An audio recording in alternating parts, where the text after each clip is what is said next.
Thank you for dropping on, guys. Thank you. Right, without further ado, I'd like to introduce everyone to Chris Harper. Chris is the patron of Voices USA and has been working with us for, I think, almost 2 years now. And he's a great asset to our organisation and has put a lot of input into Voices USA. And myself and all the directors are extremely grateful for everything that he does for us. So, without further ado, Chris Harper.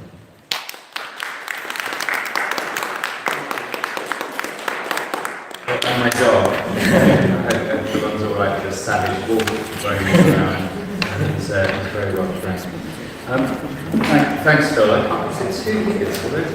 It's 2 years, isn't it? There are a few people out there who apparently don't watch Coronation Street. For those of you who don't, it's a soap set up north, and they had a character in it called Bethany who was 16. She'd fallen out with some of her friends. She was having a bit of a difficult time with a very loving but very clingy family on Coronation Street. They lived piled into one house. Grandma in the house, great-grandma I think in the house too, the whole family. She was desperate for some space, she was desperate for some self-esteem, she was desperate to be able to feel like she was being helped and released and understood as a grown-up and given some responsibility. And Kate Oates and the story writers there, she's the producer on it, they came up with, they had a conversation with the NTPCC and a couple of campaigners there and said, is this the sort of situation where we can develop the character into something really quite meaningful? And where it went from there, was they decided that she would be groomed by a rather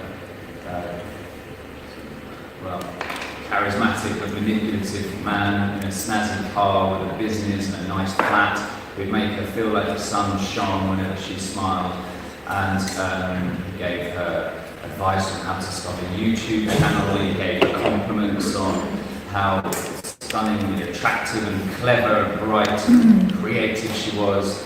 He gave her support in her hair and beauty business that she wanted to try and launch. She's a 16, 17-year-old. He gave her all of this confidence. And then, lo and behold, he just had to admit that he was really in love with her and he really needed her. And she was in love with him, and it rang alarm bells across the country. And I was incredibly privileged to be part of that storyline, especially as it got darker and it started affecting what were alarm bells then became actually really clear on screen. That 9 million people watching Coronation Street avidly, and they're avid fans, Coronation Street fans. They're amazingly passionate about their programme. And living rooms across the country were having just a question raised: who is he? What's he doing? Why is Bethany falling for him? Why doesn't she notice?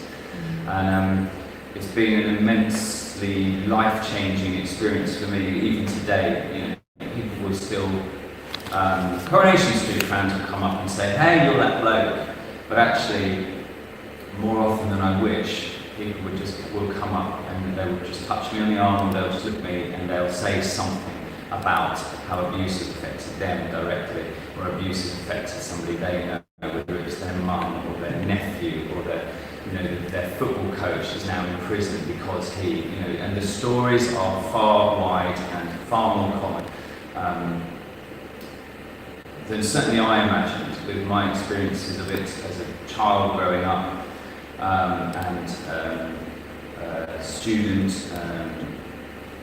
It's something I found, and Betty within the story this was covered, existed in a world of shame and guilt on the part of the victim, and hopefully one day the survivor. But the guilt and the shame should very definitely be felt by the perpetrator. And what Corrie were trying to do, and it's part of a wider push by the NTPCC and Bernardo's and then other charities, smaller charities, wonderful charities that Phil's running here, it's getting that switch over. I'm really pleased to be here in London today at a Voices USA meeting. We've had meetings around the country with Rochdale and Rotherham and Bristol and Brighton, but it was particularly, when I first graduated as an actor, I did Crisis at Christmas for about 4 years, and one of the things that really hit me and my wife was just the people on the streets suffering day in, day out, but just keeping going, fighting alcoholism or drug addiction. But you just scratch beneath that surface just a little bit and to start looking at where their pain, where their situation had come from. And so many of them had sexual abuse, either from their just recent backgrounds or as a teenager or even younger. And it was something that still bubbled up in them and they talked about. And so what became very clear there was that if anybody had this and lived with this, just getting by day to day to day to day to day takes some immense strength. And I absolutely love these Voicing CSA meetings. It really is a family of supportive and loving people. No two cases are the same, no two cases are comparable, but there are a lot more of them, and you're not alone. And that's what Phil and Chris and everybody here really creates. Even now, I just had a piece of advice when I discovered, I'm very nervous standing up without a script. I quite like a bit of rehearsal and somebody else's words. But even he just said to me just now that you're amongst people who care. And I love that. I'm the last person in the room who needs care, but anyone else who is talking today, I really admire your bravery, your strength, your courage, but remember that you are amongst people who are here to listen and here to care. This last couple of months have been quite exciting. This last couple of months have been quite exciting. I'm hoping if you've been attached in any way to the Voicing CSA pages, either on Twitter or Facebook, then you will have hopefully had the mouse just sort of blasted at you, because it's a sort of source of great pride for us. A sort of small idea that came up probably over coffee. Back in those days, a cigarette film, I'm not sure, but not anymore. But we managed, with the help of a fantastic group called Slurpee Studios and animators, and their continued work has meant that the mouse, which we released a year ago, as Nathan in Coronation Street was put down, straight into a hole, I hope. We haven't known anything about him since. It's brilliant. This video, minute and a half animation, hopefully just telling the story of a mouse who thinks they're being cared for, and very soon we see the impact of that, is now being embraced by police groups to help just inform and train their police recruits. It's being used by NHS groups to help train and inform their nurses.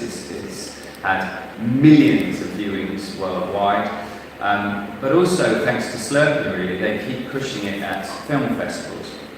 And it's won a couple of awards, which we're thrilled with, and it's won nominations at other festivals. And I was showing it recently at Digswell, which is a small town near where I'm from, Digswell, WI. Now, I didn't know what to expect about talking to WI. I was looking forward to the cake, right, and maybe some jam. Rarely have I met such a warm and informed group of listeners in a hall very similar to this, and they put posters up, and they normally have about 20 people in, or there were two times that off the street as well. There were lots and lots of people gathered. They'd seen the mouse. I showed them it again here, and they donated a considerable and very helpful sum towards Voicing CSA's work, which was fantastic.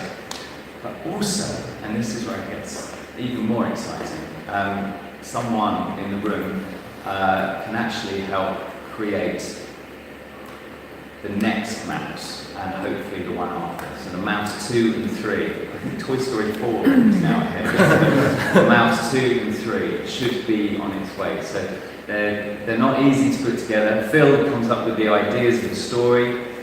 We then put it through a process where we come up with it as a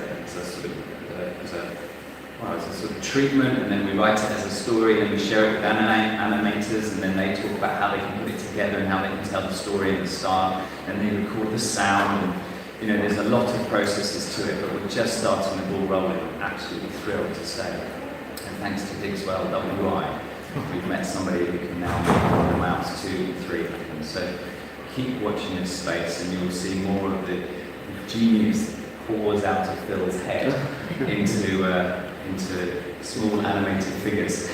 It's a strange world in there, but some of it's shareable. So, yeah.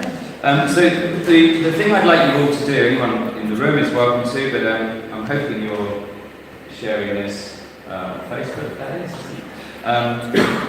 But if you go to the Twitter, or it's on the Facebook handle there, you can go very quickly to the Charity Film Awards, and this is a big one for us. We've been nominated. We're one of 5 Charity Film Awards. Been nominated for the 0 to £10,000 a year turnover charity. Yeah. Now, Nearer the zero. Nearer the zero, they send, you know, the sandwiches.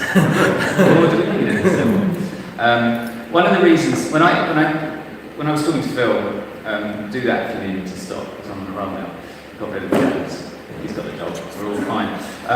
One of the reasons I came up with the idea of doing the animation was that when I was initially linked with the NSPCC and with Bernardo's, I noticed that they've got some incredible and hard-hitting animations, and that somehow animations more than video content can really hit home in a way that in 90 seconds that some form of other media can't. In fact, the CFA themselves talk about how they've created the award to celebrate the success of film in fundraising, encouraging donations for good causes. Basically, with the boom of social media, they say that film and media content is now considered a key component in many charities' marketing toolkit. Well, it's not easy to put these together. I mean, you can, you know, if you've got the skills, you can probably knock something quite simple together on your laptop. But something, the quality of the mouse, we really owe Serpent Studios and Collage Arts for their support. So being nominated for the CFA, it's dead easy. What you have to do, you have to vote for us at the first stage. And there's only 5 videos to choose from. I think ours is the only animation. Yeah, it is. Right, ours is the only animation.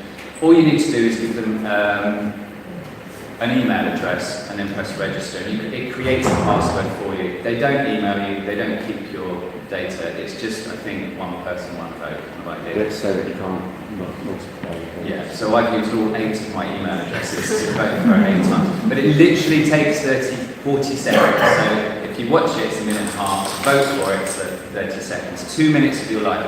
And do even more for this incredible character that Phil's created, and do even more for voicing CSA. Because these animations are really a calling card for charities these days, and very few have the scope that we've managed to bring in. So we really need to sort of start pushing that even more and showing off and creating them out to 2 and 3, and watching it make these videos make a similar impact all across the country. It's been amazing watching how it's been taken up, and I believe passionately that, I mean, last year's Corrie episodes, you know, I've more or less forgotten, you know, my face off Corrie.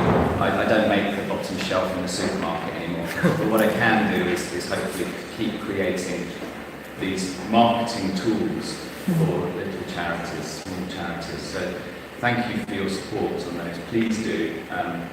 And share it as often as you can, because you just never know who watches it and finally confronts something or shares something that they've been keeping locked up in secret far, far too long. I wish that was the end of me, but I think I'm doing some introductions. But thank you very much for having me here today, and thank you for anything that's been shared throughout the day. These days never cease to just completely shake my world. So thank you, and